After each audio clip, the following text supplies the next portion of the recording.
Bapa-bapa di seluruh dunia, adalah tanggungjawab anda untuk melindungi anak-anak perempuan anda daripada kegilaan yang sedang berlaku di dunia ini. Kerana buat masa sekarang, sistem tidak akan melakukannya. Dan hari ini kita akan bercakap tentang satu kes yang benar-benar membuat saya marah. Kerana ini adalah kisah seorang wanita muda yang telah dirogol oleh pemandu Ubernya.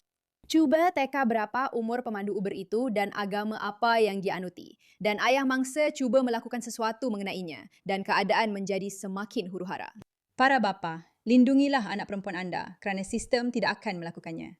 Selamat datang ke Pushback. Saya Mira K, hos anda. Pastikan anda tekan butang langgan untuk mempromosikan video ini seperti yang sepatutnya. Bersiaplah, ini ceritanya.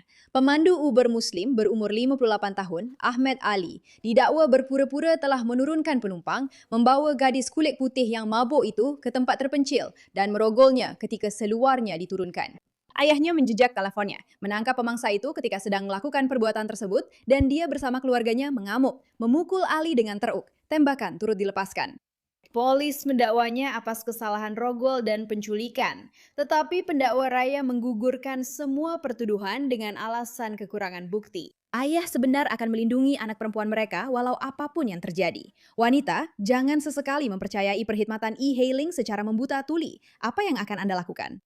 Saya sendiri sudah muak dan letih dengan pendakwa raya, sistem perundangan yang membiarkan perogol terlepas begitu sahaja.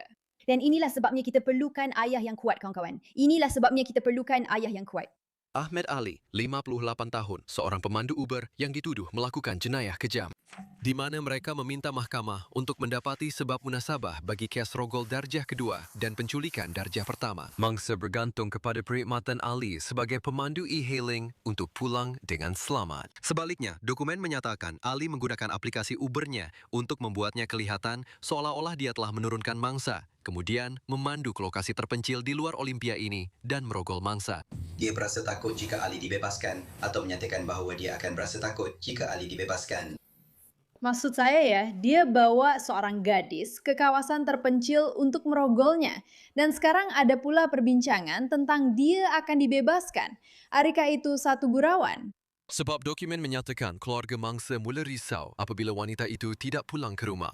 Bapa mangsa menggunakan telefonnya menjejak lokasi anak perempuannya ke tempat kejadian serangan itu dan mendapati mangsa dalam keadaan bogel di tempat duduk belakang kereta Ali, manakala Ali sedang tergesa-gesa kembali ke tempat duduk depan sambil cuba memakai seluarnya. Secara jujurnya, setiap bapa di luar sana pasti rasa sangat marah dan jijik sekarang. Sebab kalau perkara ini berlaku kepada anak perempuan anda, seorang pemandu Uber.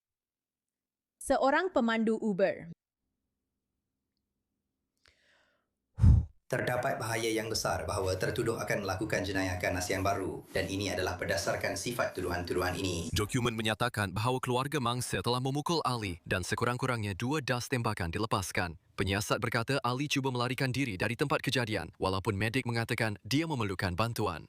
Di mahkamah, Ali masih mempunyai balutan di tangannya.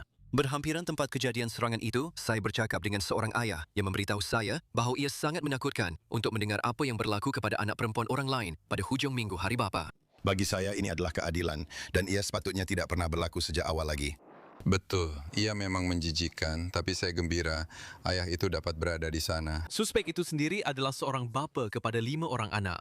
Bilik mahkamah dipenuhi dengan ahli keluarga dan jiran-jiran yang menyokong Ali. Penyiasat berkata, anak perempuan Ali sebenarnya melaporkan kehilangan bapanya kepada polis pada hari dia dituduh merogol anak orang lain. Betapa menjijikkan cerita ini. Tetapi jika anda ingin tahu apa yang berlaku seterusnya, jangan risau. Keadaan menjadi lebih teruk kerana orang-orang gila ini sebenarnya mahu jadi lantik semula sebagai pemandu Uber. Tetapi sebelum itu, sedikit pesanan daripada penaja kami. Kita perlu bercakap tentang Medicare kerana jika anda menggunakan Medicare, fikirkan bagaimana anda memilih pelan anda. Adakah seseorang membandingkan setiap pilihan dan membantu anda mencari yang paling sesuai untuk doktor, preskripsi dan keperluan anda? Atau anda hanya diberikan beberapa pelan dan diminta untuk memilih? Bagi kebanyakan orang, malangnya ia adalah yang kedua. Dan itulah sebabnya saya ingin memberitahu anda tentang Chapter kerana Chapter memang berbeza. Mereka bebas dan merupakan satu-satunya penasihat Medicare yang membandingkan setiap pelan yang tersedia di seluruh negara, bukan hanya pelan yang paling menguntungkan mereka.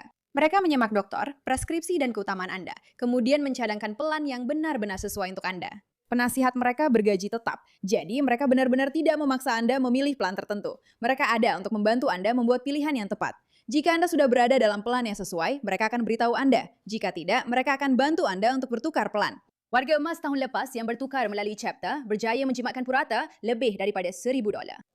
Panggilan ini percuma, mengambil masa kira-kira 20 minit dan boleh menjimatkan banyak wang dan mengurangkan tekanan untuk anda atau orang yang anda sayangi. Dan itulah yang kami utamakan. Jadi, jika anda mempunyai ibu bapa, datuk atau nenek, atau orang tersayang yang menggunakan Medicare, ini memang patut dicuba. Hubungi chapter di 6106-803337. 610-680-3337. Dan mari kita mula berjimat sekarang. Kawan-kawan, maksud saya, memang itulah yang kami lakukan. Terdapat begitu ramai orang di luar sana yang benar-benar berusaha untuk memperbaiki masalah dalam masyarakat kita. Seperti chapter yang cuba menangani masalah Medicare.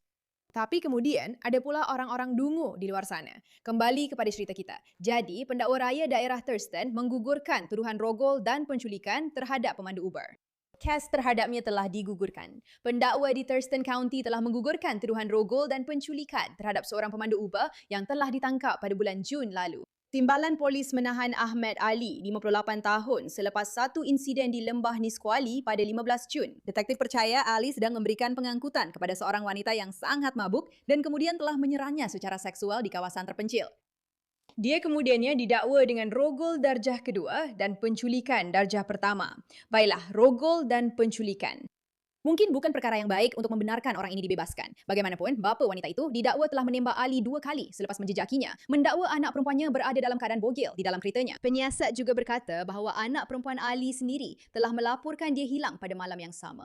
Walau bagaimanapun, pada hari Jumaat, pejabat pendakwa raya daerah Thurston mengesahkan kepada Fox bahawa kes Ali telah digugurkan. Selepas meneliti semua bukti dalam kes ini, termasuk kamera papan pemuka, pihak negeri telah memutuskan bahawa mereka tidak dapat membuktikan pertuduhan tersebut melampaui keraguan munasabah, kata pejabat pendakwa raya.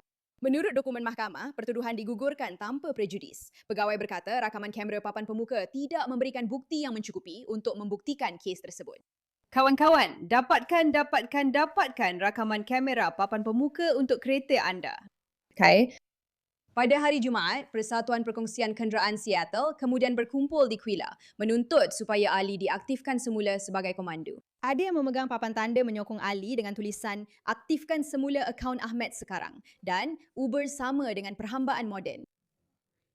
Jadi, anda ada kisah tentang gadis ini yang didakwa telah dirogol dan kita sebenarnya tidak tahu apa yang benar-benar berlaku. Tetapi ia cukup teruk sehingga ayahnya merasakan perlu mencederakan pemandu Uber yang berpura-pura menghantarnya pulang ke rumah tetapi kemudian membawanya ke tempat lain.